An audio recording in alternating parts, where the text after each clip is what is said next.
Baik, selanjutnya bersama kita simak lagu kebangsaan Indonesia Raya. Kepada seluruh peserta dimohon duduk dalam posisi siap.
Indonesia, tanah airku, tanah tumpah darahku. Di sanalah aku berdiri, jadi pandu ibuku. Indonesia, kebangsaanku, bangsa dan tanah airku. Marilah kita berseru, Indonesia bersatu. Hiduplah tanahku, hiduplah negeriku, bangsaku, rakyatku semuanya. Bangunlah jiwanya, bangunlah badannya untuk Indonesia Raya. Indonesia Raya, merdeka, merdeka, tanahku, negeriku yang ku cinta. Indonesia Raya, merdeka, merdeka, hiduplah Indonesia Raya. Indonesia Raya, merdeka, merdeka, tanahku, negeriku yang ku cinta. Indonesia Raya, merdeka, merdeka, hiduplah Indonesia Raya.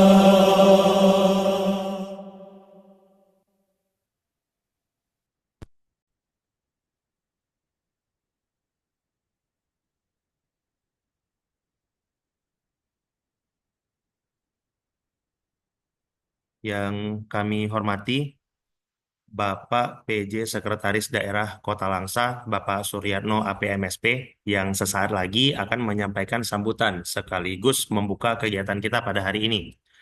Yang kami hormati narasumber kita, Inspektur Kota Langsa, Bapak Sahrial SEAK. Juga yang kami hormati narasumber berikutnya, Pegawai Penelaah Teknis Kebijakan BKPSDM Kota Langsa, Ibu Renita Harfiana SH. Dan yang kami hormati seluruh rekan-rekan ASN yang sudah bergabung dalam kegiatan webinar pada hari ini. Dengan sangat antusias sekali tentunya, hari ini saya Faras Dianda akan kembali memandu kegiatan webinar kita selama kurang lebih 2 jam ke depan. Webinar ini akan berlangsung dalam 3 sesi. Yang pertama adalah sambutan sekaligus pembukaan dari Bapak PJ Sekretaris Daerah Kota Langsa. Kemudian sesi kedua adalah pemaparan materi oleh kedua narasumber kita, diawali oleh Bapak Sahrial SEAK dan diakhiri dengan Ibu Renita Harfiana SH.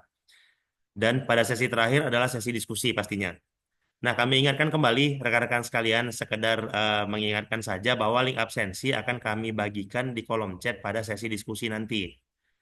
Jadi rekan-rekan harap dipahami juga bahwa sertifikat kegiatan hanya akan diberikan kepada peserta yang mengisi link absen. Eh, Kurang lebih 3 atau 2 judul terakhir webinar kita cukup teknis, dari mulai peremajaan data MyASN, kemudian peremajaan data Tapera, dan kemarin juga ada aktivasi MFA. Hal-halnya cukup teknis. Tidak terlalu mirip webinar, malah lebih mirip ke BIMTEK gitu ya. Tapi kali ini kita akan kembali lagi ke yang sifatnya teori. Judulnya berat karena panjang ya kan, nggak hafal kita ini. Harus dibaca dulu baru tahu. Jadi rekan-rekan sekalian, persiapkan fokus terbaiknya. Kita akan segera memulai kegiatan kita dan di sesi pertama, mari bersama kita dengarkan dan kita simak bersama sambutan sekaligus pembukaan oleh Bapak PJ Sekretaris Daerah Kota Langsa kepada Bapak Suryatno APMSP. Kami persilakan.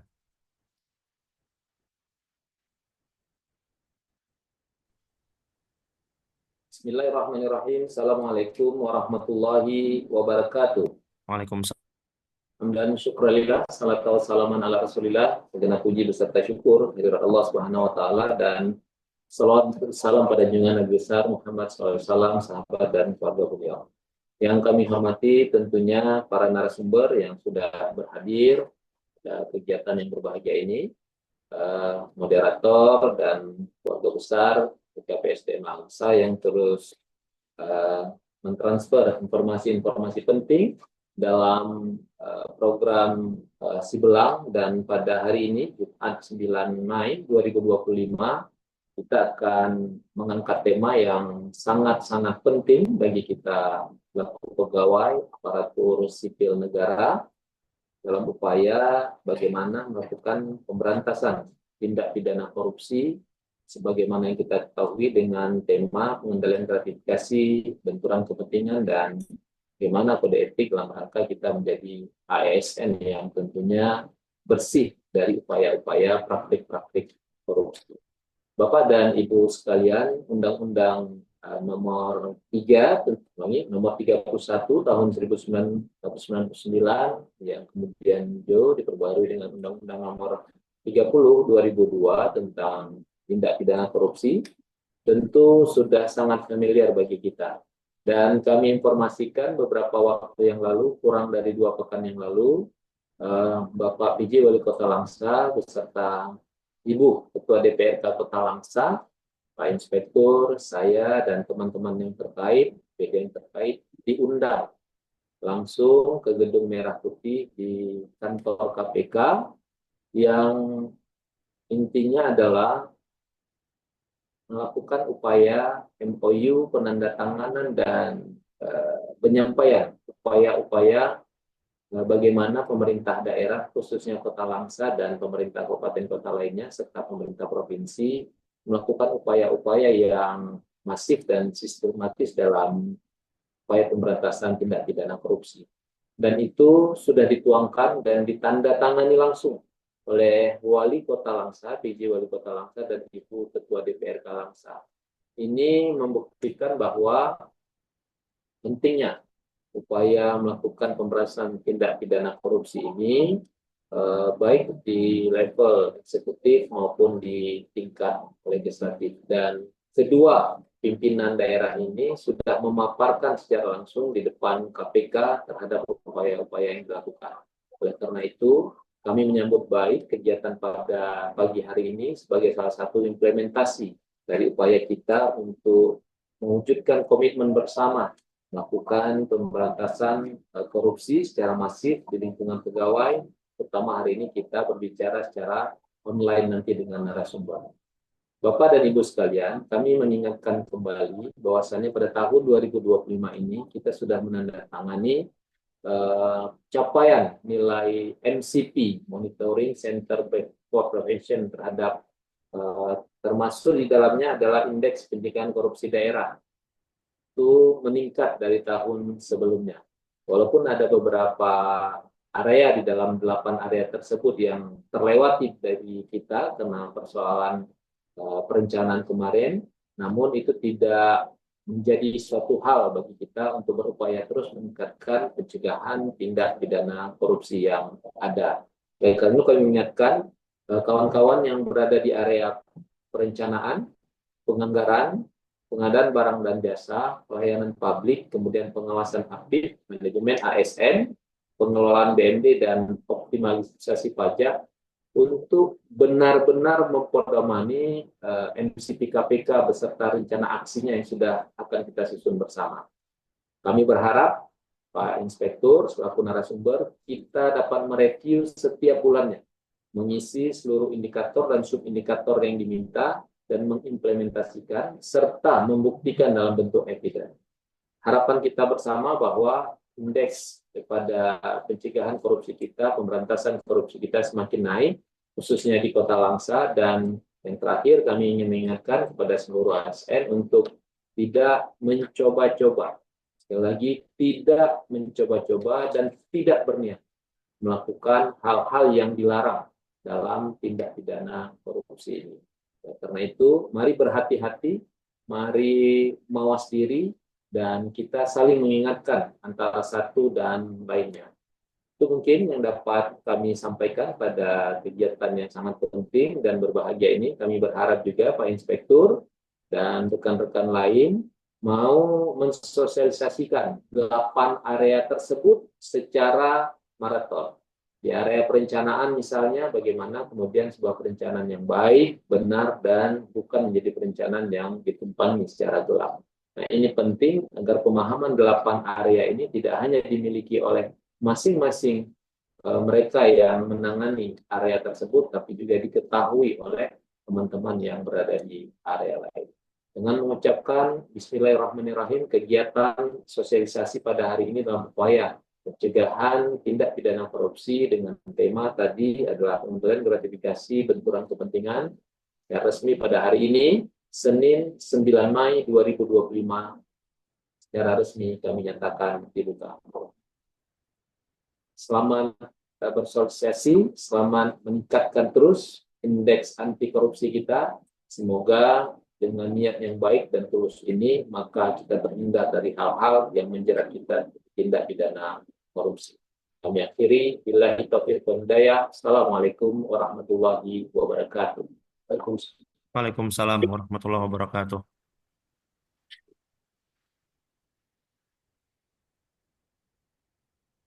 Saya mohon izin ya untuk Eh, lanjut. izin Pak Sekda, kita ambil dokumentasi satu kali ya Pak. Kita Oke, untuk keperluan dokumentasi. Eh, oke.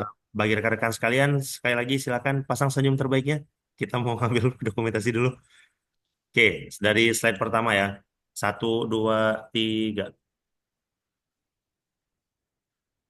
Oke, tahan. Slide pertama. Kemudian untuk yang kedua, slide kedua, tahan. Baik, 1, 2, 3.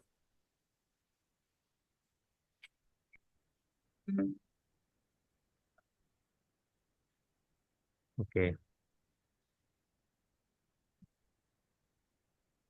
baik. Terima kasih kepada Bapak PJ Sekretaris Daerah Kota Langsa Bapak Suryono APMSP yang telah memberikan sambutan sekaligus membuka acara kita pada pagi hari ini.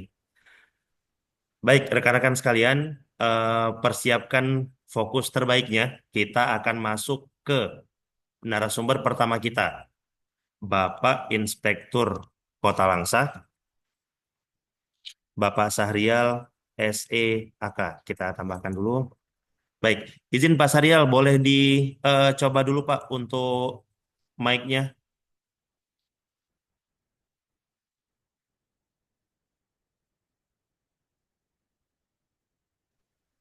Oke, tes. Oke, Oke. Assalamualaikum. Waalaikumsalam. Baik, sudah terdengar Pak. Ya, Kepada narasumber pertama kita, Bapak Sahrial SEAK, kami persilakan. Bismillahirrahmanirrahim. Assalamualaikum warahmatullahi wabarakatuh. Waalaikumsalam warahmatullahi wabarakatuh. Alhamdulillahirrabbilalamin. Asyhadu an la ilaha illallah wa asyhadu anna Muhammadar Rasulullah. Amma ba'du.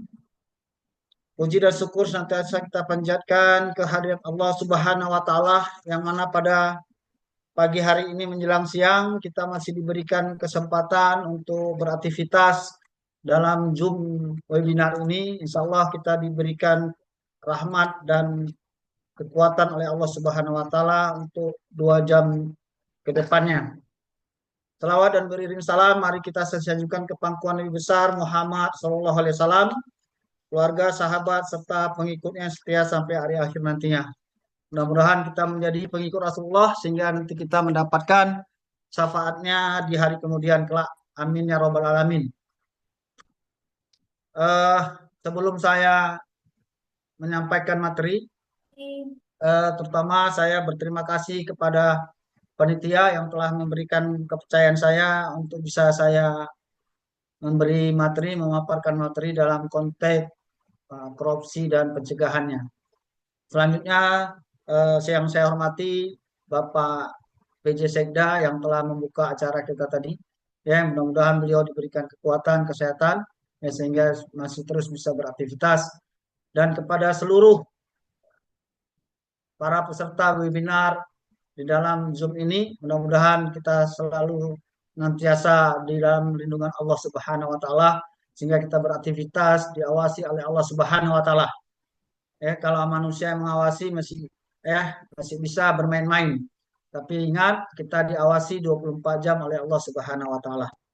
Baik, saya lanjut dengan sebelum saya memulai juga saya coba untuk berpantun sedikit.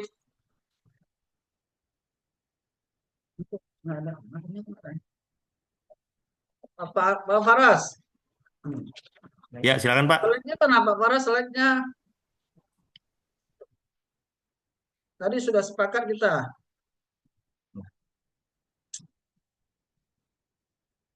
Ya, lanjut. Lanjut. Ya. Nah, itu sedikit mungkin kita sambil menghibur, ya. Ada apa namanya? Pantun sesuai dengan konteks judul hari ini. Kuda dikejar berlari-lari. Datang gajah menabrak kursi. Mari belajar untuk memberi. Jangan jangan malah suka korupsi. Ke sekolah lewat jembatan, melihat laut sudah abrasi. Jangan suka memanfaatkan jabatan, karena itu tindakan korupsi. Alhamdulillah, kita lanjut Pak dengan slide selanjutnya. Baik, Pak. Next, yaitu menyangkut dengan gratifikasi. Jadi gratifikasi ini ya akar daripada korupsi. Kalau kita lihat dari skema atau gambar itu, jadi bermula itu dari gratifikasi. Karena gratifikasi inilah yang berhubungan kita dengan sesama, sehingga dengan pekerjaan kita, dengan profesi kita. Ya, sehingga ini celah yang paling dekat dengan korupsi atau tumbuhnya akibat itu adalah korupsi. Lanjut. Selanjutnya, korupsi adalah tindakan yang melanggar hukum dan etika. Melanggar hukum dan etika yang bertujuan untuk mendapatkan keuntungan pribadi atau kelompok dengan mengabaikan kepentingan umum. Tindakan korupsi dapat berupa suap, gratifikasi, penggelapan, pemerasan, dan lain-lain. Korupsi dapat terjadi di berbagai sektor, misalnya pemerintah, sektor swasta, dan organisasi non-profit. Jadi non-profit ini juga ya ada indikasi-indikasi kalau kita telusuri menggunakan dana-dana CSI, sehingga mungkin dalam penggunaannya itu kita harus waspadai sehingga tidak terjadinya korupsi. Next. Ya, dasar hukum tindak pidana korupsi ini kita lihat dari 13 buah pasal dari Undang-Undang 31 1999 bentuk Undang-Undang 23 tahun 2001 tentang tindak pidana korupsi, yaitu Tipikor. Ada 30 kalau kita lihat itu rumusan dari bentuk jenis koperasi. Namun bisa diperkecil di bagian 7 kelompok. Dari semua itu, 7 kelompok itu yang besar adalah 1 kerugian keuangan negara, 2 suap menyuap, 3 penggelapan dalam jabatan, 4 pemerasan, 5 perbuatan curang, 6 benturan kepentingan yang nanti akan kita bahas juga dalam PBJ atau kegiatan. Tapi nanti saya bahas itu menyangkut dengan benturan kepentingan secara umum. dan yang kita bahas juga nanti gratifikasi. Lanjut. Berikut beberapa jenis korupsi yang umum terjadi, yaitu suap, di mana suap itu pemberian uang atau barang kepada pejabat atau pihak lain untuk mempengaruhi keputusan atau tindakan mereka. Ya, jadi suap ini ada maksud mensreanya, maksud niat jahatnya, ya, untuk mempengaruhi keputusan. Ya, nanti kita lihat perbedaan dengan gratifikasi. Kedua, pemerasan, pengambilan uang atau barang dari seseorang atau kelompok dengan cara paksa atau ada ancaman. Jadi kalau misalnya ada kelemahan-kelemahan, ada kecurangan-kecurangan yang kita dapati, ya kita mengancam atau memeras agar memberikan uang. Ya, ini jadi bahagian daripada korupsi. Ketiga, penggelapan, yaitu penggunaan dana atau aset yang dipercayakan untuk kepentingan pribadi. Jadi ketika kita menggelapkan uang kas, menggelapkan aset, mobil, kendaraan yang lainnya untuk kepentingan pribadi, itu bahagian daripada penggelapan, fasilitas yang diberikan oleh pemerintah. Yang keempat, gratifikasi, yaitu pemberian uang atau barang kepada penjabat atau pihak lain yang dapat mempengaruhi keputusan atau tindakan mereka. 5, kolusi, kerjasama antara penjabat atau pihak lain untuk melakukan tindakan korupsi. Jadi korupsi berjemaah. Ya. 6, nepotisme, pemberian kesempatan atau keuntungan kepada keluarga atau kerabat tanpa berdasarkan kemampuan atau kualifikasi. Jadi ini nepotisme ini kita masuk nanti dalam benturan kepentingan. Next. Ya, ini unsur-unsur korupsi. Ya, lanjut aja, ini sudah tadi unsur-unsur korupsi. Ya, ini dia. Kita coba masuk dalam gratifikasi. Ya. Gratifikasi adalah pemberian atau penerimaan sesuatu yang bernilai.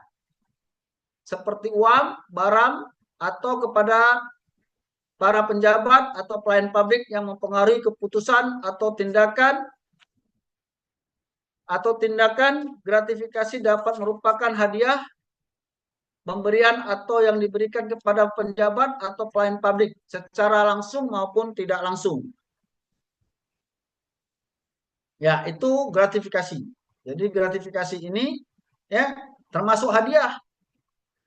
Tapi nanti ada pengecualian. Yang penting pemberian itu tidak ada hubungannya dengan jabatan, tidak ada hubungannya dengan pengambilan keputusan.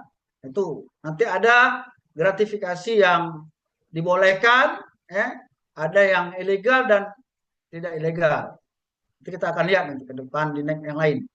Benturan kepentingan, konflik interest, yaitu situasi di mana seseorang atau organisasi memiliki kepentingan ganda yang dapat mempengaruhi keputusan atau tindakan mereka. Kepentingan ganda ini dapat menyebabkan konflik antara kepentingan pribadi atau kepentingan kelompok dan kepentingan yang lebih luas lagi, seperti kepentingan publik dan organisasi. Ya, kita lihat apa itu suap. Nah, tapi sebelum itu bagaimana kita melihat benturan kepentingan yang nanti juga akan kita bahas. Jadi jangan ada karena kepentingan pribadi, ya, atau kepentingan keluarga atau kepentingan kelompok kita melakukan sesuatu sehingga nanti di situ kita ada benturan kepentingan. Apa itu suap? Suap adalah pemberian sesuatu yang bernilai kepada seseorang, terutama penjabat atau pelayanan publik, dengan tujuan mempengaruhi keputusan atau tindakan mereka untuk kepentingan pribadi. Suap biasanya diberikan secara sembunyi-sembunyi. Nah, ini bedanya sedikit dengan gratifikasi. Ya, sembunyi-sembunyi dan dengan tujuan yang tidak sah, seperti memperoleh keuntungan atau kekuasaan atau mempengaruhi keputusan. Jadi ini sedikit nanti kita akan ulas ke depan bagaimana perbedaan gratifikasi dengan suap. Yang sudah jelas tadi nampak, kalau suap itu dia main di belakang, bersembunyi. Tapi gratifikasi itu ada yang terang-terangan dan ada yang dibolehkan. Ya, itu. Terima kasih, lanjut. Lanjut, next. Gratifikasi legal dan ilegal. Tolong next.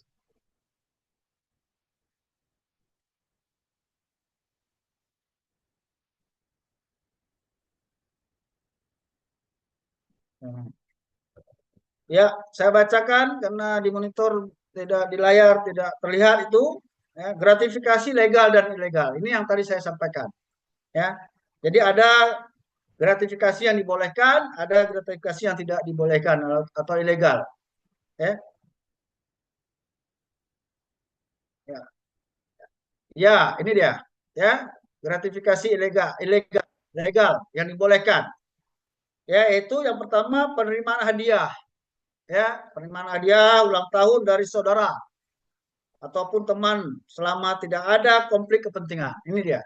Jadi sesuatu pemberian, apakah itu hadiah, apakah itu sedekah, apa itu namanya, yang penting tidak ada interest di dalamnya, tidak ada kepentingan di dalamnya. Ini dibolehkan. Kedua, honorarium narasumber, ya sesuai dengan aturan SBU. Ya kalau kita sesuai dengan SBU. Kalau saya dapat honor hari ini, ya saya itu sesuai dengan SBU nanti, ya kan? Kalau dapat, ya Pak Paras. Santai Pak Paras. Terdapat pembiayaan ganda. Jadi jangan sampai nanti di sana sini kita dapat honorer, dapat honor, ya. Jangan nanti kita dibatasi itu, ya dibatasi. Eselon 2 berapa tempat yang boleh, eselon 3 begitu juga, ya. Selanjutnya gratifikasi yang sifatnya ilegal, yang tidak dibenarkan. Yang pertama itu kalau kutipan yang tidak sah, ya, yang tidak sah atau ada pemberian-pemberian yang menyangkut dengan pekerjaan kita agar dipelancar. Nah, itu kita bisa lihat, misalnya mau dipercepat, kasih tip, ya, buat KTP misalnya, ya kan? Ya. Atau untuk dalam kami sebagai auditor misalnya, ya, untuk supaya dipelancar pemeriksaannya dikasih tip para auditor di lapangan. Saya sudah wanti-wanti itu. Jangan sampai ada para auditor menerima imbalan, menerima uang untuk mempengaruhi daripada hasil dari auditnya. Lanjut. Next, yaitu ini dia beberapa aturan, ya, aturan tentang gratifikasi dan suap.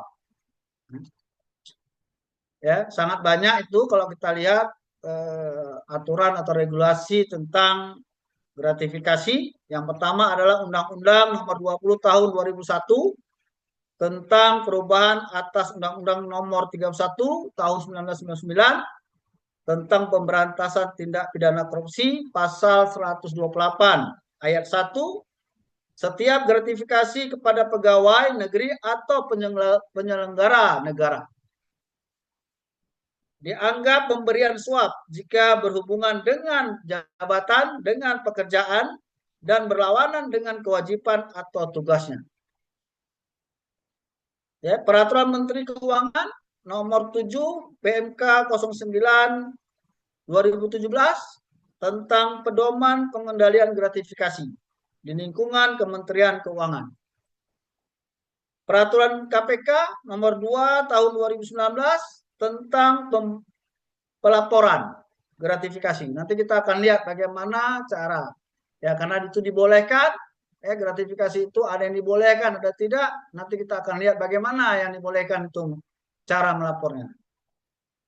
Selanjutnya, Undang-Undang Nomor 30 Tahun 2002, junto Undang-Undang Nomor 19 Tahun 2009 tentang Komisi Pemberantasan Tindak Pidana Korupsi pasal 16 dan 17. Lalu, ya, Perwal Kota Langsa Nomor 26 Tahun 2016 tentang pedoman pengendalian gratifikasi di lingkungan pemerintah Kota Langsa. Ya. Kalau suap dasar hukumnya Undang-Undang Nomor 20 Tahun 2001 tentang perubahan atas Undang-Undang Nomor 31 Tahun 1999 tentang pemberantasan tindak pidana korupsi, pasal 12B ayat 1. Suap terjadi apabila pengguna jasa secara aktif menawarkan imbalan kepada petugas layanan dengan maksud agar tujuan lebih cepat tercapai walaupun melanggar prosedur. Nah, ini ada mens rea di situ di dalamnya. Ya. Oke, lanjut. Ya, ini. Tadi saya di awal saya sudah kasih nampak bagaimana gratifikasi itu akar daripada korupsi. Tapi tinggal kita pilih saja. Ya, gratifikasi itu tinggal kita pilih. Mau aman, dunia akhirat ya kita tolak. Ya, kalau tidak mau aman, ya ada penjara di situ. Ya, dosa sudah pasti. Ya, dosa sudah pasti. Tinggal pilihan kepada kita. Maka di situ ada self assessment. Tinggal kembali kepada diri kita. Ya, dari diri kita lah itu semua berawal. Jangan dari orang lain, dari diri kita. Ketika kita melakukan gratifikasi tindakan korupsi, jangan salahkan orang lain. Ya, tapi dari diri kita. Ketika itu kita tolak, ya kan? Aman kita. Tapi kalau itu kita terima, ya sanksinya penjara atau dosa. Tadi saya katakan yang udah pasti dosa. Kalau penjara kalau nggak ketahuan. Tapi kalau dosa Allah Maha tahu. Ya, oke, dicatat. Lanjut. Ya, ini ya unsur pokok. Tadi saya sudah sampaikan ya daripada apa itu gratifikasi, siapa yang menjadi sasaran, siapa ruang lingkup apa. Ya, itu sudah pasti pegawai negeri, para penyelenggara negara, ya kan? Dan ini sudah pasti berhubungan dengan jabatan, ya. Lalu kalau kita ada menerima gratifikasi, ya kita sebelum 30 hari, ya kita harus melapor. Ya. Jadi orang yang memberikan dan menerima gratifikasi ada sanksinya itu. Kalau kita lihat di slide, ya pasal berapa, penerimanya, pemberinya, ya semua ada sanksi. Maka itu kalau memang kita ada menerima gratifikasi, ya kita ada sarananya untuk nanti kita laporkan. Nah, di slide yang berikutnya nanti. Lanjut. Ya, ini kita lihat bagaimana kita perlakuan terhadap gratifikasi. Ya kan? Nah, itu tadi saya bilang, gratifikasi itu biar aman, biar tidak berdosa, nggak usah pikir-pikir. Ya sudah, tolak saja. Sudah. Tidak ada permasalahan. Ketika kita tolak, ya aman di dunia, aman di akhirat. Ya. Tapi kalau kita terima, bisa celaka di dunia, di akhirat sudah pasti celaka. Karena Allah catatannya sangat lengkap. Ada malaikat, rakib, dan atid setiap kita, individu. Ya Pak Paras? Ya. Ya, ya kita lihat ya, menerima ini dia, proses menerima. Coba yang tadi Pak Paras. Ya, ini proses yang menerima. Ya, bagaimana yang menerima? Wajib dilaporkan. Mana yang wajib? Tadi nanti akan nampak yang mana yang wajib-wajib. Ya, yang tidak wajib tadi hadiah misalnya, ya kan? Rekan-rekan kerja kita ada ulang tahun, ya tidak mempengaruhi lah, daripada keputusan kita. Ya, ya ini kalau kita sudah wajib dilaporkan, ya itu prosedur melakukan pelaporan nanti bisa dilihat dalam slide yang berikutnya, dan slide ini juga sudah ada. Lanjut. Ya, ini dia alur pelaporan. Jadi jelas kita melihat, ya kita mengisi formulir, menyampaikan laporan kepada KPK melalui website itu, ya melalui link sudah tertera. Laporan nanti akan dilaporkan gratifikasi diterima KPK, petugas KPK melakukan verifikasi, analisis, dan menetapkan status dari gratifikasi itu. apakah gratifikasi itu yang dibolehkan atau tidak. Nanti akan ditindaklanjuti oleh KPK. Lanjut. Ya, ini setiap gratifikasi harus dilaporkan. Nah, itu tadi jelas ya. Kita lihat alurnya. Penerima gratifikasi laporan tertulis kepada KPK, proses statusnya dapat memanggil penerima gratifikasi KPK-nya, ya, pimpinan KPK melakukan penelitian, ya, lalu nanti ada SK untuk penetapan status gratifikasi itu, ya. Dan harus diingat itu kalau kita menerima gratifikasi lapornya sebelum sampai 30 hari di hari kerja. Lanjut. Ya, ya ini dia perbedaan suap tadi saya sudah katakan. Oke. Bagaimana kalau suap itu ada pertemuan, memang dikondisikan, ya, disepakatin, ya, dan berapa yang bisa diterima. Itu suap. Tapi kalau gratifikasi tidak ada pertemuan, ya, spontanitas kadang-kadang. Karena kita maaf nih, kadang-kadang kita mengucapkan terima kasih biasa dengan rupiah atau dengan barang. Nah, ini dia. Ya kan? Ya, kalau kita lihat anak-anak kita lah di sekolah, kadang-kadang menerima ijazah, menerima raport, ya, kita memberi kepada wali muridnya seperti itu, dan itu tidak dibenarkan. Ya, silakan aja buat laporan, ya kan? Jadi yang menerima membuat laporan. Ya, kita nanti pun kita ada unit pengendalian gratifikasi, bisa juga melalui unit pengendalian gratifikasi yang ada di inspektorat untuk melaporkan itu. Ya, lanjut, next. Ya, ini tadi narasinya hanya perbedaan gratifikasi dengan suap, ya. Kalau suap itu selalu bersifat tidak sah dan bertujuan mempengaruhi keputusan atau tindakan seseorang. Tadi sudah jelas, ya. Sedangkan kalau kita suap itu biasanya diberikan secara sembunyi-sembunyi. Tadi saya sudah sampaikan. Ya. Jadi dalam banyak kasus gratifikasi dapat menjadi suap tadi. Ya. Kalau dia melakukan secara sembunyi-sembunyi ada kesepakatan, ya itu sudah masuk ke dalam suap dan mempengaruhi daripada keputusan. Next, ya sanksi, ya sanksinya kalau kita gratifikasi pidana penjara seumur hidup atau pidana penjara paling singkat 4 tahun dan paling lama 20 tahun serta pidana denda paling sedikit 200 juta dan paling banyak 1 miliar bagi penerima gratifikasi yang tidak melaporkan tadi. Jadi jelas. Ini dia pelaporan gratifikasi. Ya, yang pertama wajib dilaporkan kepada unit pengendalian gratifikasi (UPG) dan itu ada di inspektorat sama sekretaris inspektorat nanti yang membidangi Bu Rika atau di Komisi Pemberantasan Korupsi. Nah, tadi kita bisa langsung ada linknya dalam waktu 14 hari kerja sejak terjadinya peristiwa gratifikasi. Pelaporan gratifikasi dapat dilakukan melalui aplikasi tadi, ya sudah tertulis dari dalam slide yang lalu. Ya ini selanjut.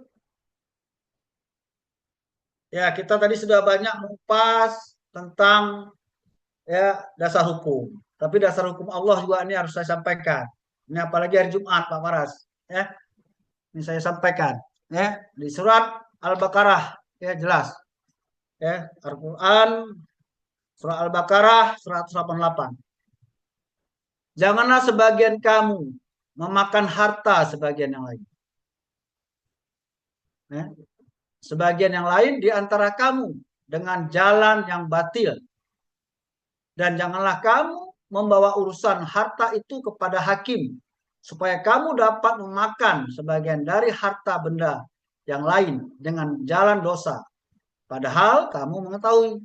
Jelas. Ya. Hadiah untuk penjabat. Ini juga ada dalam hadis. Jadi Pak Farah jangan kasih hadiah kalau saya kasih materi. Ya. Kasih honor sebagai sebesar SBU itu boleh. Ya kan? Ya. Hadiah untuk penjabat. Ya. Sesungguhnya aku mengangkat seseorang dari kamu untuk suatu tugas atau pekerjaan yang Allah kuasakan kepadaku. Lalu orang itu datang mengatakan, ini hartamu dan ini hadiah. Ini hadiah yang diberikan kepadaku.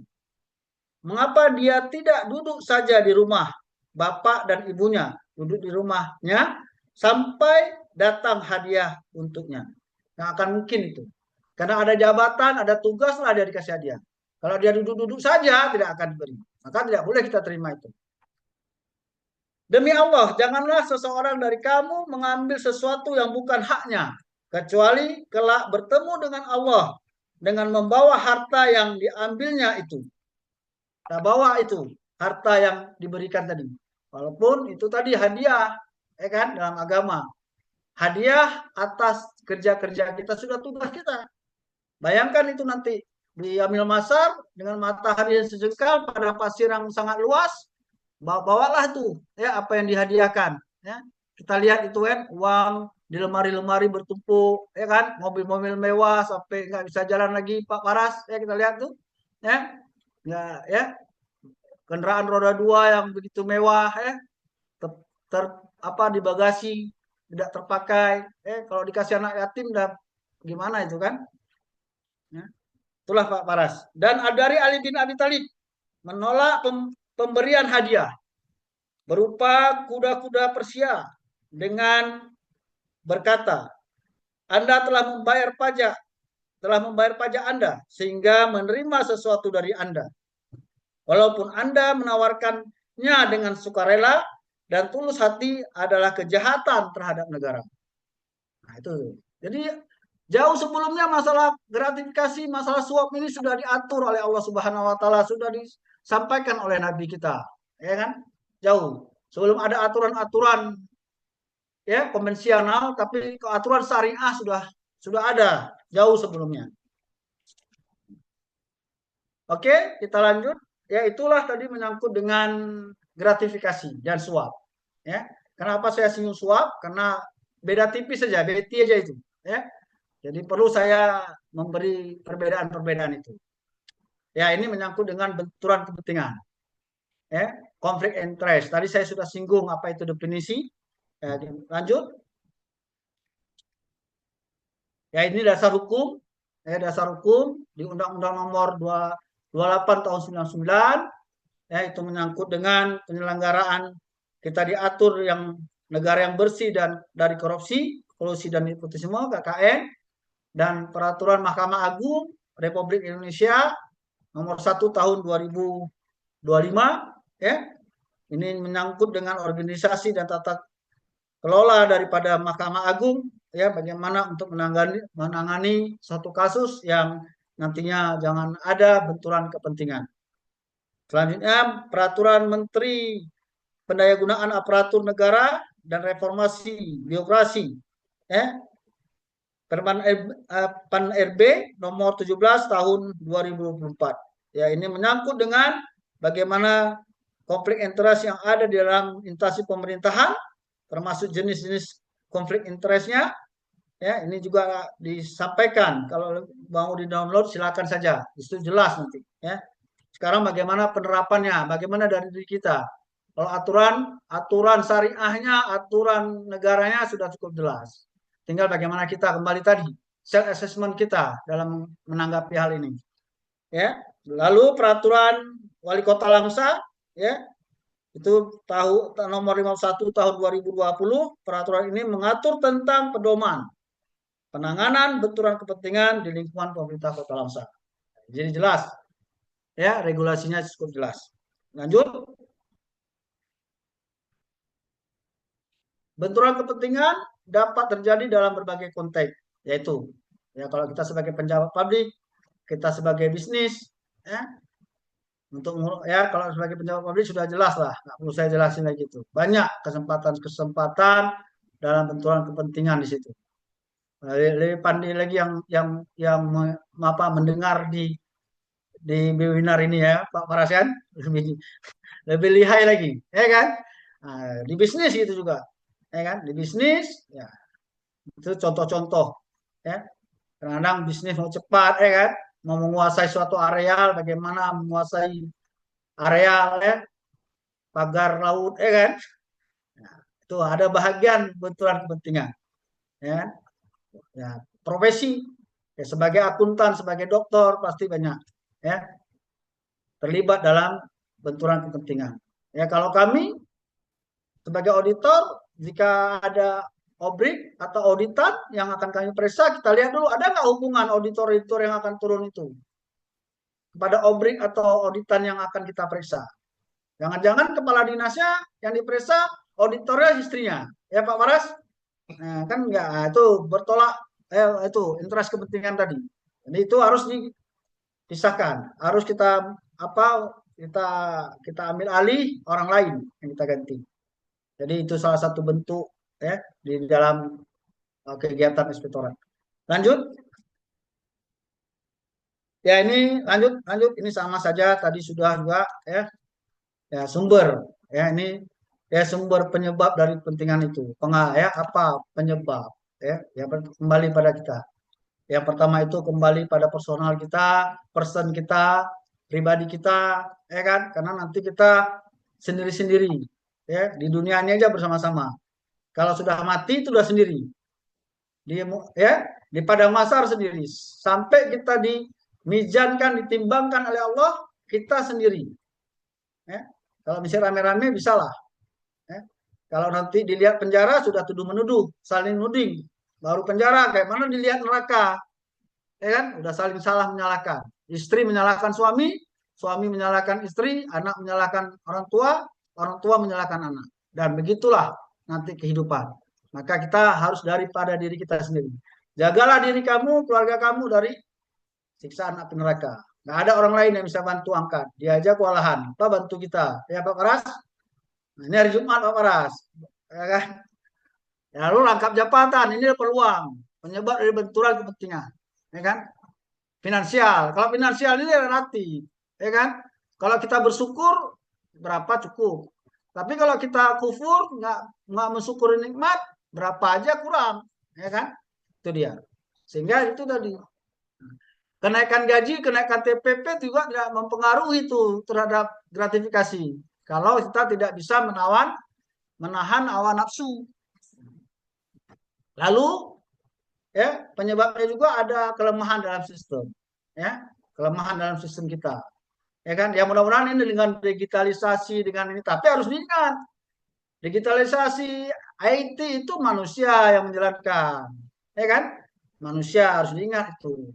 Kalau masih manusia yang menjalankan, manusia punya hawa nafsu, ingat, manusia itu hidup di antara jin dan malaikat. Jelas, kadang salah, kadang benar, tapi jangan terlalu banyak salah. Itu dia. Jadilah setan kita nanti. Lanjut, tindak profesional. Nah, ini profesional kita, ya, itu integritas kita dijaga, kompetensi kita.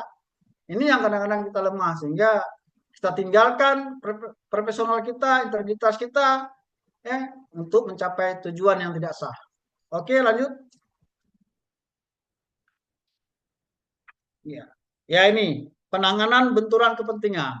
Ya, ini juga sudah saya sampaikan. Saya pikir ini lanjut saja. Next, ya, ya. Contoh benturan kepentingan antara lain. Ya, ini saya juga sudah sampaikan tadi. Ya, next.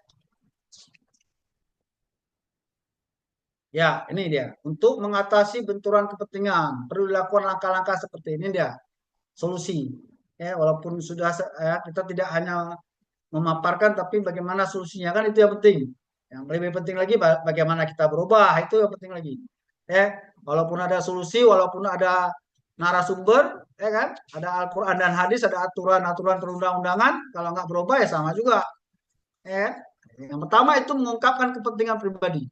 Jadi ketika ada hubungan keluarga, katakan itu ada hubungan keluarga. Saya tidak bisa di situ. Saya akan macam manapun akan terpengaruh atas keputusan saya karena itu keluarga saya, itu famili saya itu. Ungkapkan, ya kan? Menghindari konflik kepentingan. Nah, kalau sudah seperti itu ya hindarin ya, usah saya tugaskan di situ. Lalu membuat kebijakan prosedur sehingga melemahkan benturan kepentingan itu. Lalu meningkatkan transparansi dan akuntabel. Ini dia. Jadi harus transparan, akuntabel. Apa semuanya harus kita laporkan secara umum ke publik. Ya. Nah, ini juga sedikit mungkin saya sampaikan tentang hadis atau Al-Quran ya di surah An-Nisa tentang benturan kepentingan. Jadi benturan kepentingan ini sudah ada juga di zaman Rasulullah, di zaman agama Allah waktu itu, ya sampai sekarang. Ya. Di Al-Quran surah An-Nisa 135, wahai orang-orang yang beriman, jadilah kamu orang-orang yang benar, benar penegak keadilan, benar-benar penegak keadilan. Menjadi saksi karena Allah, walaupun terhadap dirimu sendiri atau ibu bapamu dan kaum kerabatmu. Itu dia, benturan kepentingan. Jadi kita harus adil, walaupun itu orang tua kita. Kalau salah tetap katakan salah. Kalau nggak sanggup, nggak usah jadi, lah ini orang tua saya nggak mampu nih. Pasti saya tidak berlaku adil nanti. Geser, ganti orang lain. Ya, itu dia.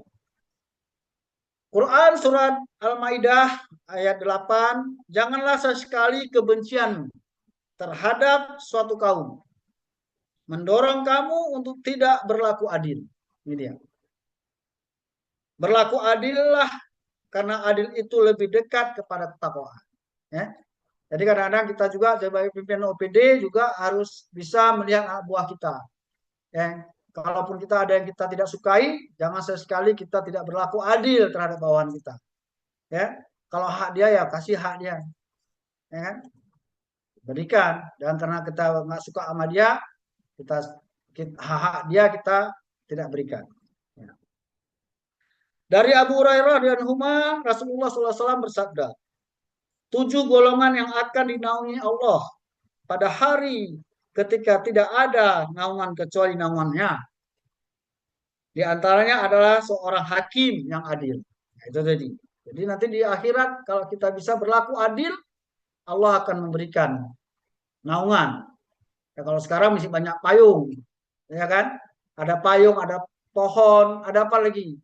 Ya, ada ruangan ber-AC, tapi nanti di padang mahsyar kita akan butuh itu.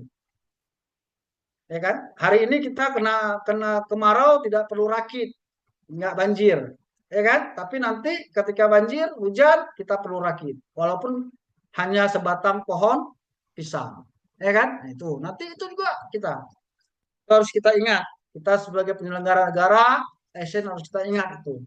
Jadi kita harus wanti-wanti. Allah Maha melihat, Allah Maha mengetahui. Dari Abdullah bin Amr radhiyallahu anhu, Rasulullah SAW bersabda, orang yang paling cintai Allah adalah yang paling bermanfaat bagi manusia. Hadis riwayat Tabrani. Maka saya tidak mau Pak Waras nih, saya sampaikan yang nggak ada hadis-hadisnya. Saya mau lebih bermanfaat lagi, ya agar punya nilai di sisi Allah. Ya kan, kalau di sisi manusia hanya di dunia aja nilainya, di akhirat nggak ada. Jadi kalau di sisi Allah, di dunia dapat, di akhirat dapat. Ya kan? Ya. Ya ini lanjut. Next. Next. Ya, ini kode etik. Sebenarnya kode etik ini ya kami juga sebagai auditor ada kode etik. Ya, ya kode etik itu hanya apa norma yang harus kita jalankan dalam melaksanakan tugas-tugas. Tapi ini nanti ada ibu atau siapa pemateri yang selanjutnya yang lebih tajam untuk membahas tentang atau memaparkan kode etik ini. Lanjut. Ya, mungkin ini selesai. Saya sedikit Pak Paras atau semua rekan-rekan ya, semua yang menyaksikan atau mengikuti webinar ini, saya berpantunlah sedikit lagi. Penutupnya tadi pemuka pemantun, berakhir juga harus berpantun juga, ya kan? Ke sekolah jangan terlambat. Cakep. Ya, pakai baju dan juga dasi. Kita bisa menjadi hebat jika jauh dari korupsi. Belajar tari bersama Fitri. Cakep. Jalan-jalan sambil. Jangan memberi anak dan istri uang makan hasil korupsi. Sekian, terima kasih. Wabillahi taufiq wal hidayah. Masya Allah, Assalamualaikum luar biasa. warahmatullahi wabarakatuh. Waalaikumsalam warahmatullahi wabarakatuh.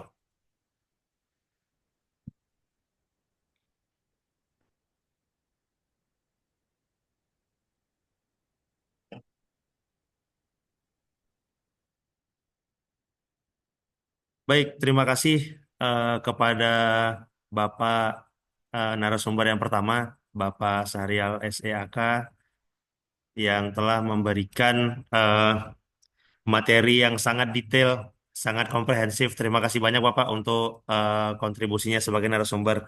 Perihal SBU tadi mungkin nanti biar Bu Dewi yang jawab ya Pak ya. Itu kayaknya di balik layar aja nanti itu Pak. Tapi nanti Bu Dewi yang jawab ya Pak, jangan tanya ke saya lagi Pak.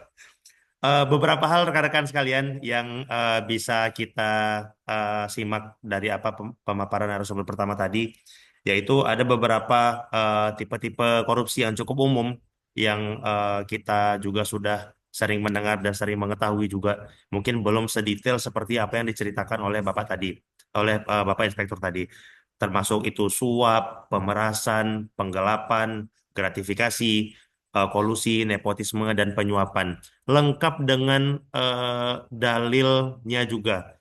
Begitu juga dengan persoalan benturan kepentingan sangat komprehensif Bapak. Saya rasa pemaparan Bapak tadi juga bisa memancing banyak pertanyaan ya dari para peserta. Nanti insya Allah akan kita buka sesi diskusi di sesi terakhir. Baik, sekali lagi terima kasih Pak Sahrial. Kita akan lanjut dulu Pak untuk narasumber berikutnya. Rekan-rekan sekalian, show-nya belum selesai. Kita masih punya satu narasumber lagi yang tidak akan kalah komprehensifnya menjelaskan tentang kode etik. Pastinya kita coba undang dulu ya, Ibu Renita Harfiana sebagai narasumber kedua kita. Oke, izin Bu, boleh dicoba dulu mic-nya Bu?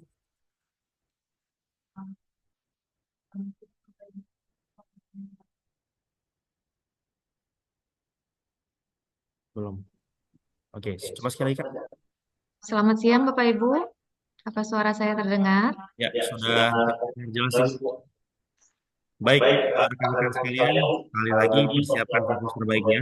Kita akan masuk ke narasumber kedua kita, Ibu Renita Harfiana SH. Kepada Harfiana dipersilakan. Bisa langsung sharing? Coba. Bentar ya.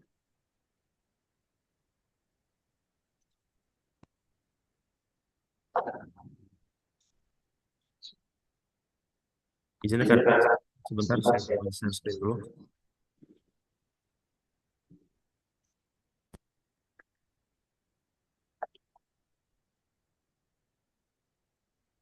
Oke,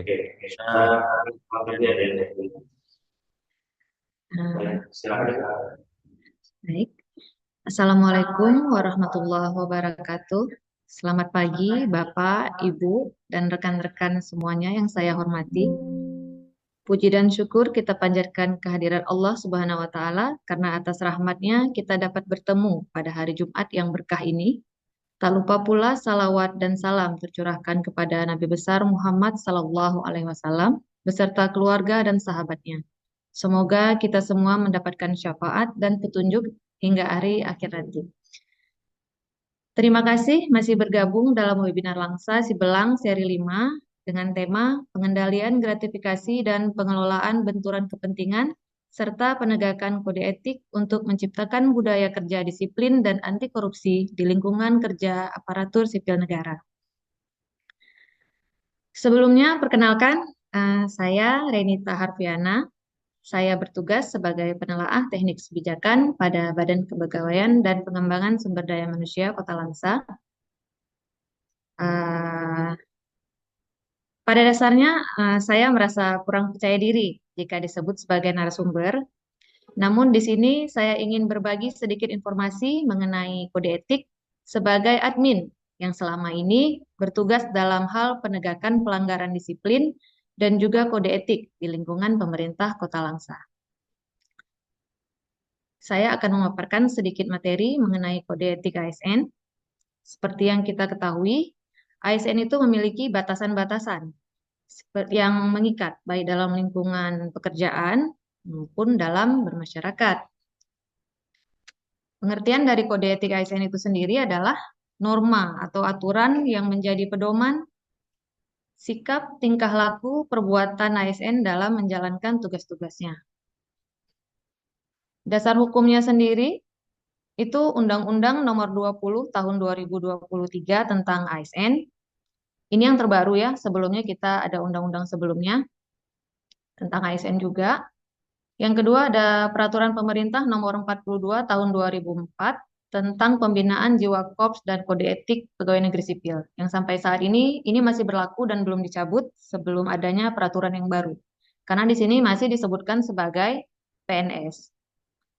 Yang ketiga di Kota Langsa kita punya Peraturan Wali Kota Nomor 79 Tahun 2013 tentang kode etik PNS di lingkungan pemerintah Kota Langsa. Di sini kita akan membahas beberapa hal. Di antaranya ada tujuan, prinsip, nilai dasar, kode etik, dan kode perilaku. Adapun yang menjadi tujuan kode etik dan kode perilaku itu untuk menjaga martabat dan kehormatan ASN serta kepentingan bangsa dan negara, sehingga dapat menciptakan ASN yang berintegritas, profesional, dan bertanggung jawab. Tentunya ini tujuan yang dicita-citakan oleh peraturan, oleh pemerintah. Jadi kalau memang kita ada sedikit melenceng dari tujuan, kita punya tujuan awal yang harus kita ikuti. Selanjutnya, prinsip dasar yang harus dijunjung tinggi oleh PNS, itu ada pastinya seperti Pak Syarial bilang, kita tetap harus ingat Allah. Kalau takut pada Allah, semuanya akan terukur ya. Yang pertama, ketakwaan kepada Tuhan Yang Maha Esa. Yang kedua, kesetiaan dan ketaatan kepada Pancasila dan Undang-Undang Dasar 1945. Semangat nasionalisme tentunya, mengutamakan kepentingan negara di atas kepentingan pribadi dan golongan. Ini paling sering kita dengar ya, tapi mungkin kita pribadi juga masih sering melanggarnya. Selanjutnya, ketaatan terhadap hukum dan peraturan perundang-undangan. Nah, ini juga yang masih sering sekali kita langgar. Selanjutnya, penghormatan terhadap hak asasi manusia, tidak diskriminatif, profesionalisme, netralitas, dan bermoral tinggi. Yang terakhir, semangat jiwa korps. Kode etik dan kode perilaku ASN itu mencakup nilai-nilai dasar. Yang pertama itu berorientasi pada pelayanan, yaitu komitmen memberikan pelayanan yang prima demi kepuasan masyarakat.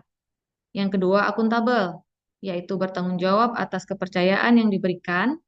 Tiga, kompeten, kita harus terus belajar dan mengembangkan kapabilitas. Harmonis, yaitu saling peduli dan menghargai perbedaan. Loyal, yaitu berdedikasi dan mengutamakan kepentingan bangsa dan negara. Adaptif, yaitu terus berinovasi dan antusias dalam menggerakkan serta menghadapi perubahan. Perubahan yang terbaru itu kita kemarin harus mengaktifkan MFI. Pak Faras yang lebih tahu. Banyak yang kaget, apalagi ini? Apa ini? Gimana caranya? Kok ribet kali? Nah, disitulah kita dituntut untuk adaptif. Selanjutnya kolaboratif, yaitu membangun kerjasama yang sinergis. Kode etik dan kode perilaku ASN itu terdiri dari 5 hal. Dia mengatur etika dalam bernegara, dalam berorganisasi, dalam bermasyarakat, etika diri sendiri, dan juga terhadap sesama PNS. Ini karena masih merujuk pada peraturan yang baru, itu masih disebutkan itu PNS. Adapun yang dimaksud dengan etika bernegara itu sendiri adalah ASN harus melaksanakan ketentuan Pancasila dan Undang-Undang Dasar 1945 serta mengangkat harkat dan martabat bangsa dan negara. Ada pula etika dalam berorganisasi. Tentunya ASN harus melaksanakan tugas dan wewenang sesuai ketentuan yang berlaku. Etika dalam bermasyarakat. Tentunya kita sebagai makhluk sosial, kita bermasyarakat juga. Kita harus menjaga citra baik kita di tengah masyarakat dan mewujudkan pola hidup sederhana.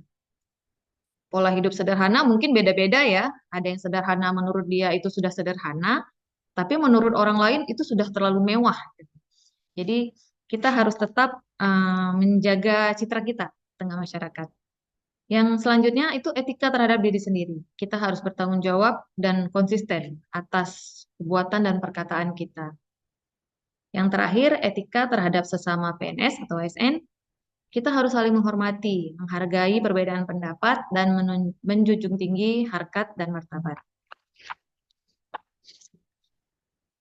Dalam hal penegakan kode etik, Di Kota Langsa telah dibentuk Majelis Kode Etik yang bertugas memeriksa dan mengambil keputusan, lalu merekomendasikan kepada PPK untuk ditetapkan. Itu mekanismenya seperti itu. Jadi Majelis Kode Etik itu memeriksa, lalu menyimpulkan keputusan dan merekomendasikan kepada pejabat pembina kepegawaian untuk ditetapkan. Majelis Kode Etik dalam pelaksanaannya sendiri itu ditetapkan oleh PPK. Dalam setiap instansi di Kota Langsa sudah ada Majelis Kode Etik. Keanggotaannya terdiri dari 1 orang ketua merangkap anggota, 1 orang sekretaris merangkap anggota juga, sekurang-kurangnya 3 orang anggota. Dalam hal anggota majelis lebih dari 5 orang, jumlahnya harus ganjil. Jadi kalau memang anggotanya ada 4, harus ditambahkan 1 lagi, jadinya 5.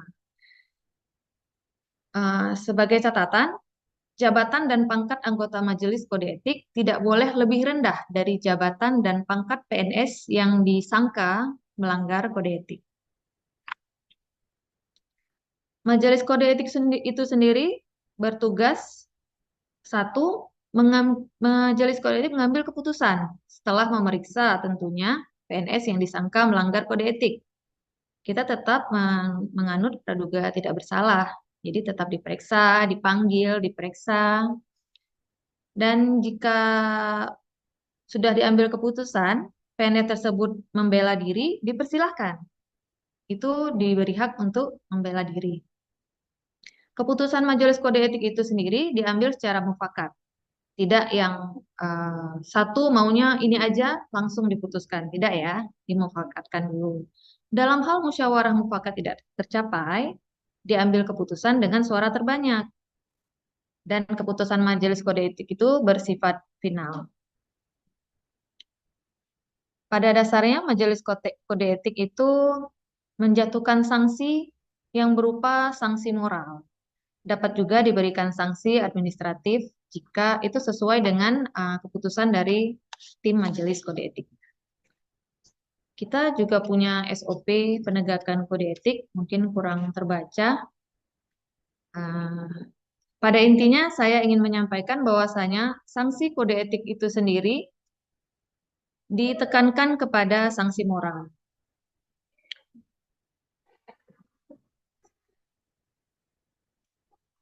Jika ada PNS yang melakukan pelanggaran kode etik, tentunya kita seperti saya bilang tadi, diberikan sanksi secara tertulis, sanksi moral baik secara tertulis atau yang dinyatakan. Sanksi moral dapat disampaikan secara pernyataan secara tertutup. Saya pernah baca di satu daerah ada ASN yang diberikan sanksi kode etik berupa sanksi moral. Dia menyatakan di depan umum bahwasanya dia bersalah dan tidak akan mengulangi kesalahannya. Itu salah satu bentuk sanksi moral. Sanksi moral yang lainnya juga kita, mungkin Bapak Ibu sebelum ada majelis kode etik, mungkin kalau sering ya membaca-baca timeline tuh di berita-berita online, ada ASN terciduk di warung kopi. Itu kan kalau baca judulnya aja mungkin kita tidak masalah. Tapi coba Ibu baca tuh komenan dari netizennya, Masya Allah sekali ya bahasanya, apalagi kalau pakai bahasa Aceh. Itu segala macam makian dan kata-kata mutiaranya itu indah-indah sekali. Walaupun mungkin bukan kita yang dituju, itu kena mental loh baca-baca komen itu Bapak Ibu. Yang kita berharap sih kita nggak, yang bukan kita ya yang mengalami, bukan kita yang melakukan. Jadi saya harap kita tidak ya taat pada kode etik. Satu lagi, PNS yang melakukan kode etik selain dikenakan sanksi moral yang seperti saya katakan tadi, juga dapat dikenakan tindakan administratif sesuai peraturan perundang-undangan.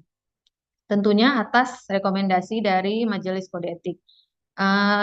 Sanksi administratif ini sendiri merujuk kepada peraturan disiplin. Pada saat ini kita sudah pada peraturan disiplin yang terbaru, yaitu Peraturan Pemerintah Nomor 94 Tahun 2021. Kita sudah merujuk ke situ. Dikarenakan belum ada peraturan perundang-undangan yang terbaru, kita masih memakai yang itu. Ya. Dah, tidak panjang-panjang pemaparan dari saya karena saya sudah bagian yang kedua. Takut Bapak Ibu sudah mulai butuh kopi ya. Jadi saya kembalikan kepada moderator saja. Silakan Pak Paras.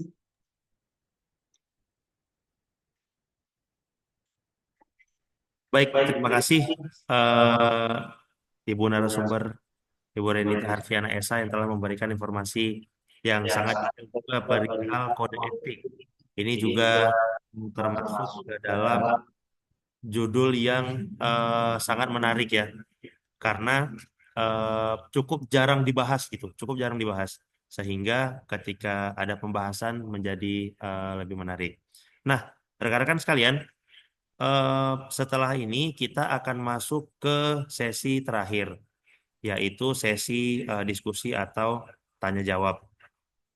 Nah, sebelum mulai, saya ingatkan kembali bahwa kami akan segera share apa namanya link absennya. Jadi pastikan rekan-rekan sekalian mengisi link absen baru bisa mendapatkan sertifikat setelah acara. Baik, kita akan buka eh, sesi diskusi. Bagi rekan-rekan sekalian, silahkan untuk klik raise hand bagi yang ingin bertanya ya. Silakan raise hand bagi yang ingin bertanya.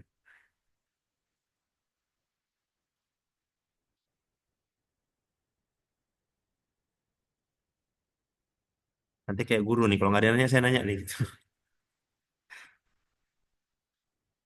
Baik, silakan rekan-rekan sekalian bagi yang ingin bertanya, kami persilakan.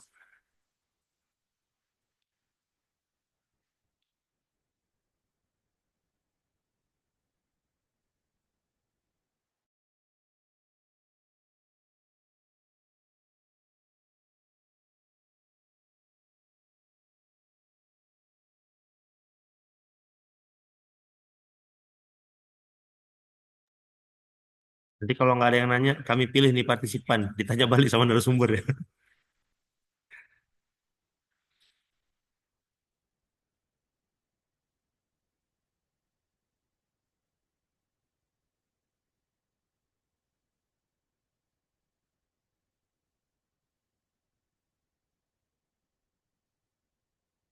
Sambil menunggu penanya selanjutnya, rekan-rekan sekalian di kolom chat juga boleh untuk mengusulkan judul webinar selanjutnya ya.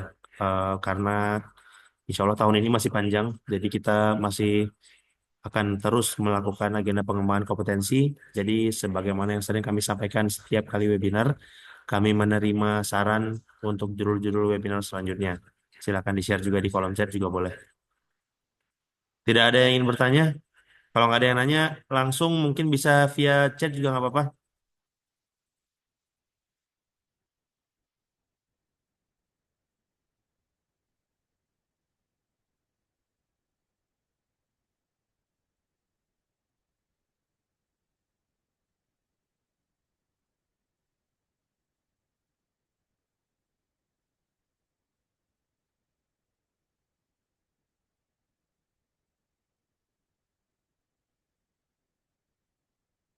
Oke, ada yang sudah raise hand atas nama Bapak Khairuddin. Sebentar Pak, saya buka aksesnya dulu Pak.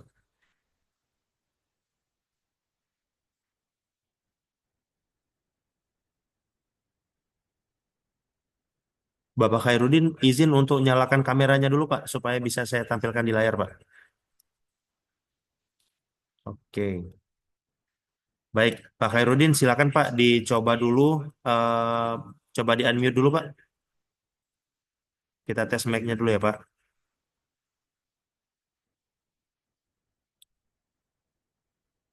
Coba dibuka dulu mic-nya Pak. Masih di mute itu Pak. Oke, silakan Pak Udah, Khairuddin. Baik, udah. Pak Khairuddin, silakan pertanyaannya, disebutkan nama lengkap, asal perangkat daerahnya, dan ingin bertanya kepada narasumber yang mana. Silakan Pak. Assalamualaikum warahmatullahi wabarakatuh. Waalaikumsalam. Saya Khairuddin dari bagian UKPBJ Seda Kota Langsa. Saya ingin bertanya kepada Bapak Inspektur Pak Syarial.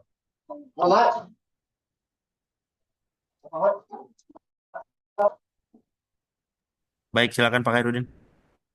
Pertanyaannya begini, apabila dalam situasi sekarang ini kan kita di tengah-tengah efisiensi anggaran, banyak kegiatan di bidang-bidang di dinas-dinas kan dipangkas. Kemudian ketika dalam keadaan begini banyak ASN ketika ke kantor kan nggak ada kegiatan Pak Inspektur. Kemudian dia misalnya di keluar, ya setelah absen kadang pulang karena di kantor pun nggak ada kegiatan. Kemudian kalau demikian, kalau kita lihat dari kacamata korupsi, apa yang harus kita lakukan tuh? Itu aja pertanyaan singkat saya, Mas Pak moderator. Itu aja. Baik, terima kasih Pak Khairuddin. Silakan Pak Syarial. Ya, terima kasih Pak Herudin, kawan saya nih Pak. Maka nggak ada yang tanya deh, tanya nih. Maka tadi tutup aja Iya, harusnya, ya kan? iya. Gimana Pak Herudin sehat? Ya kan? Alhamdulillah sehat-sehat Pak. Ini kawan saya sama-sama di saya Islam, ya waktu itu Pak Herudin. Sekarang dari BPJ beliau, ya. Ya, mudah-mudahan lebih lebih apa Pak di BPJ Pak Din ya? Nah, ya itu tadi siap. Ya memang ini disiplin. Ya kembali lagi pada kita tadi. Kalau saya ini saya tidak cerita aturan, tapi saya cerita prinsip hidup. Karena ini menyangkut dengan disiplin. Nggak ada kerja pulang atau ngopi, ya kan? Setidak-tidak ini kan udah kita menyalahi aturan. Ya kita memakan waktu yang sia-sia. Nah, tapi beginilah, kita konteks ini semua adalah ibadah yang baik-baik. Pekerjaan mencari nafkah adalah bahagian daripada ibadah. Jadi ketika kita lagi ibadah, jangan kita curangi ibadah kita. Sempurnakanlah ibadah kita. Ini kita lagi ibadah. Pekerjaan itu bahagian daripada ibadah. Ya kan? Ya kalaupun kita harus keluar, permisi keperluan apa. Walaupun di kantor tadi seperti tidak ada kegiatan, kena refocusing efisiensi, ya kan? Kena pengurangan, ya itu. Tapi kita kembali pada diri kita, self assessment kita tadi. Ya, ya. Tapi kan itu juga bisa teguran disiplin nanti BPSDM bisa juga kalau ketika dicari oleh pimpinan nggak ada selalu keluar kan pasti ada SP lah itu ya kan sekurang-kurangnya itu ya nah, sekurang-kurangnya itu mungkin itu Pak Khairuddin kawan terbaik saya terima kasih Assalamualaikum warahmatullahi wabarakatuh. Waalaikumsalam Assalamualaikum warahmatullahi wabarakatuh. warahmatullahi wabarakatuh. Terima kasih Pak Syarial untuk tanggapannya Pak. Izin kembali kita buka sesi tanya jawab selanjutnya. Silakan bagi rekan-rekan yang ingin bertanya dan terima kasih juga Pak Khairuddin sudah memberikan pertanyaannya Pak. Baik, silakan rekan-rekan sekalian yang ingin bertanya masih kami buka eh, waktunya. Kita hari ini sampai jam 11 ya, seperti biasa. Jadi masih ada waktu sekitar 30 menit lagi. Silakan rekan-rekan sekalian, kalau mungkin malu-malu untuk raise hand, bisa dari kolom chat nanti saya bantu bacain.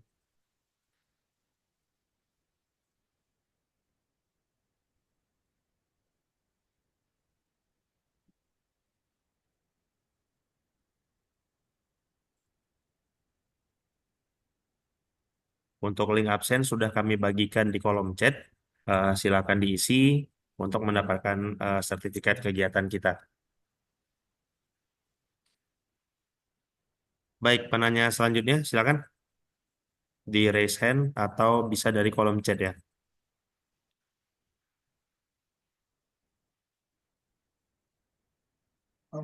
Pak Faras bisa saya tambahkan Baik, sebentar Pak Saryal, ya saya kalau ada lupa. Oke, silakan Pak. yang bertanya ya oke. Ya, silakan Pak.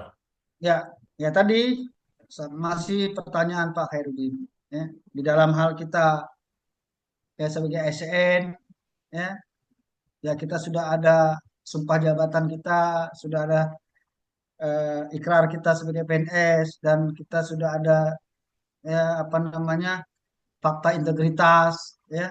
Jadi ya bahagian. Jadi disiplin itu juga bahagian daripada integritas kita. Ya, kita sudah berjanji ya untuk kita mengikuti ya apa itu aturan-aturan disiplin, apalagi dengan menciptakan budaya kerja. Kalau kita lihat judulnya ini ya kerja disiplin dan anti korupsi. Jadi di situ kita lihat ada dua.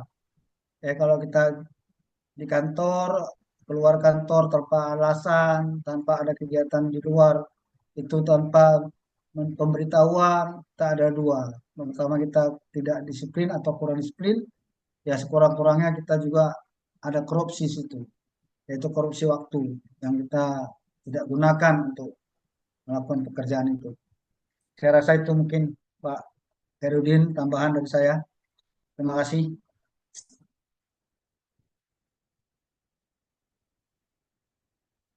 Terima kasih untuk tambahannya Pak.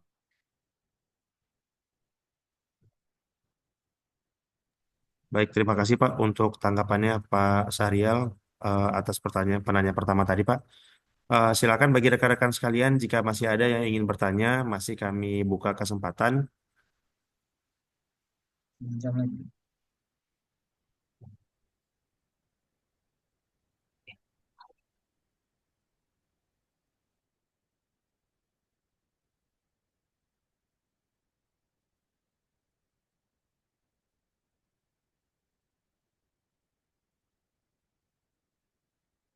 Izin rekan-rekan sekalian, mohon dinyalakan kameranya ya, karena eh, sebagian besar ini kameranya off ini.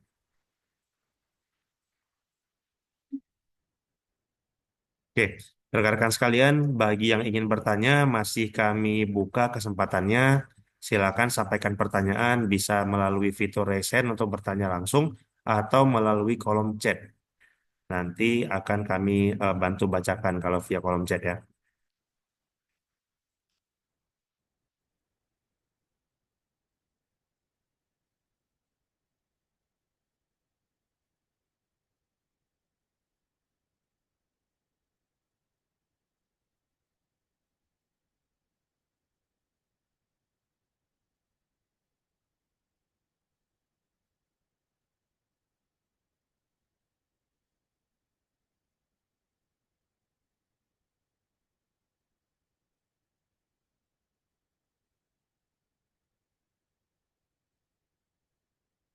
Baiklah.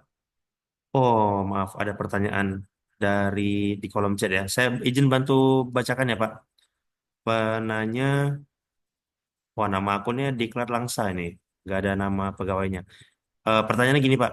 Izin bertanya untuk Bapak Inspektur Kota Langsa, apa peran APIP jika ada PNS Kota Langsa yang tersangkut masalah hukum? Oke, silakan Pak Sarial untuk ditanggapi, Pak.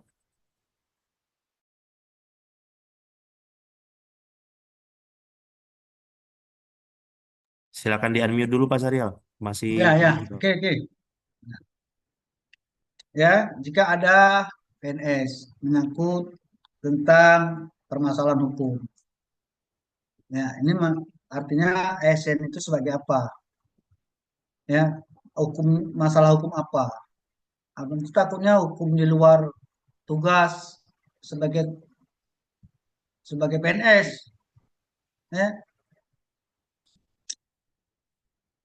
Ya, kalau dia maaf nih, kalau dia pengguna narkoba ya kita kan tidak, ya bukan di inspektorat itu, ya kan, untuk membantunya atau bagaimana solusinya, ya, atau dia mencuri mencuri apa atau apalah berbuat yang di luar tugas-tugas dia, ya kan.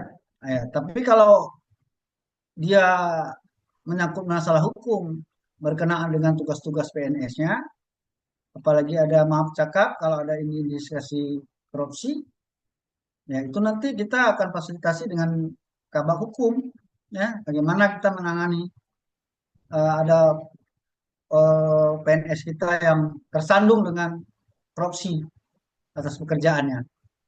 Ya, jadi nanti kita bantu di hukum kan di bagian hukum itu ada apa dapat membantu untuk memfasilitasi tentang PNS yang tersandung dengan hukum menyangkut atas PNS-nya atau pekerjaannya. Ya. Ya, kita sejauh dari inspektorat kita berkoordinasi dan kita eh, apa? Kita telusuri permasalahannya apa. Dan sejauh mana nanti apakah itu masih bisa kita permasalahan itu masih bisa kita ambil alih. Tapi kalau tidak bisa kita ambil alih lagi karena sudah sampai ke penyelidikan dan segalanya, ya itu kita juga tidak bisa banyak berbuat ketika itu eh, sudah ditangani oleh APH. Maka dari itu sebelum terjadi ya itu harusnya berkonsultasi kepada kita sebagai di inspektorat dan di kabak hukum ya sebelum itu ditangani lebih dalam oleh APH. Jadi kita bisa mungkin berkoordinasi lah dengan pihak APH. Saya rasa itu. Baik, terima kasih Pak Saryal. Pertanyaan selanjutnya Pak, saya izin bacakan kembali Pak dari kolom chat. Pertanyaannya adalah dari Diskominfo Kota Langsa. Oh, dari Buros ya. Kalau masalah disiplin gimana ya Ibu narasumber cara menegakkannya? Kadang pimpinan merasa dilema, serba salah. Mau ditegakkan agak susah karena banyak unsur yang tidak mendukung. Gimana solusi untuk hal tersebut? Ini untuk narasumber kedua ya Pak. Izin saya eh, pindahkan dulu spotlightnya Pak.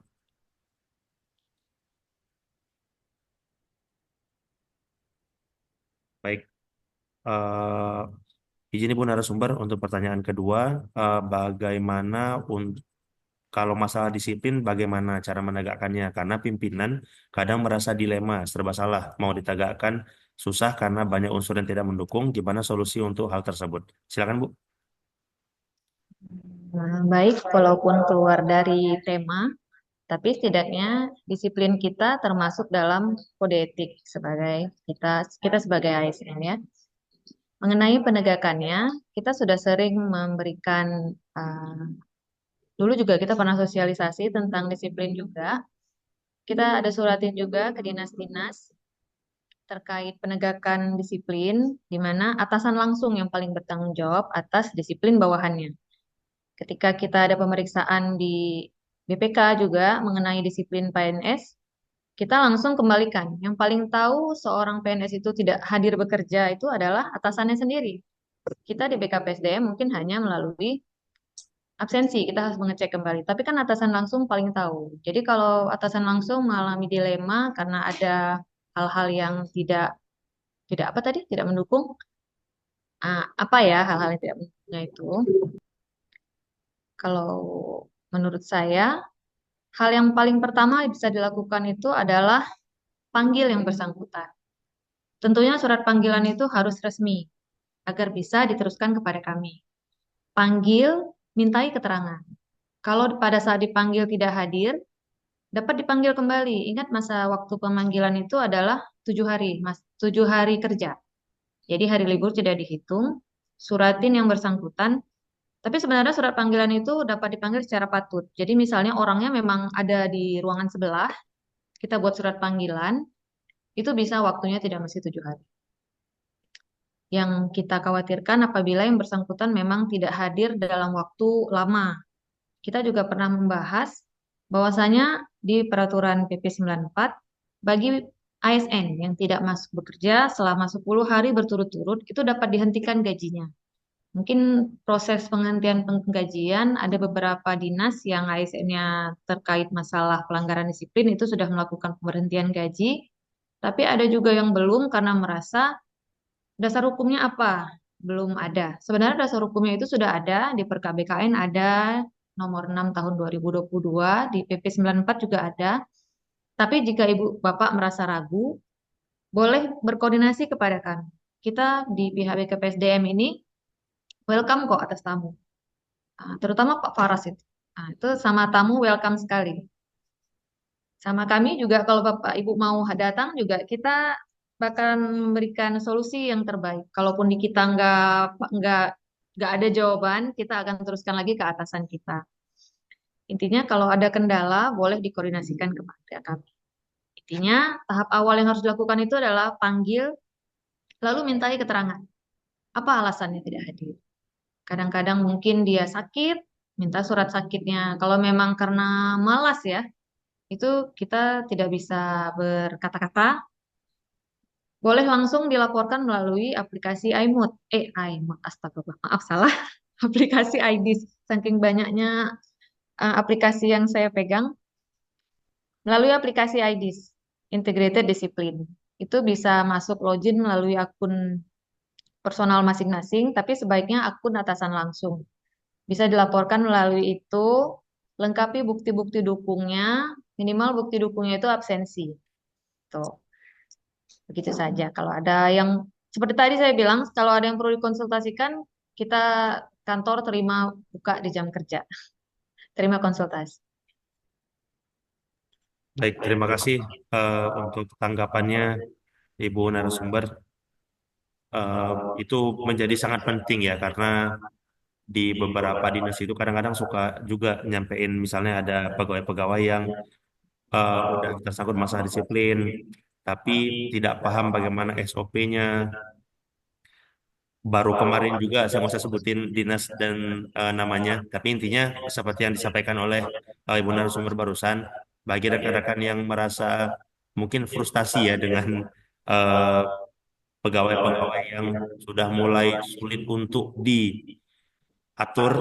Nah, mungkin seperti yang disampaikan oleh Ibu narasumber tadi, BKPSDM membuka layanan konsultasinya di jam kerja. Silahkan datang ke bidang penilaian kinerja aparatur, mutasi promosi dan penghargaan di kantor BKPSDM Kota Langsa untuk berkonsultasi secara langsung dan lebih komprehensif pastinya.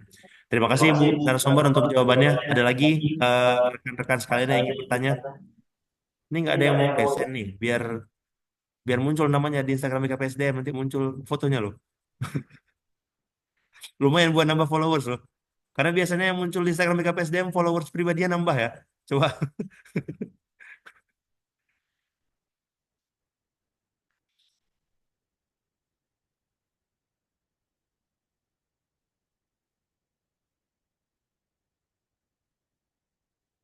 Baik, rekan-rekan sekalian, jika memang sudah tidak ada lagi yang ingin ditanyakan kepada kedua narasumber, eh, bisa kita sudahi saja untuk kegiatan kita pada hari ini.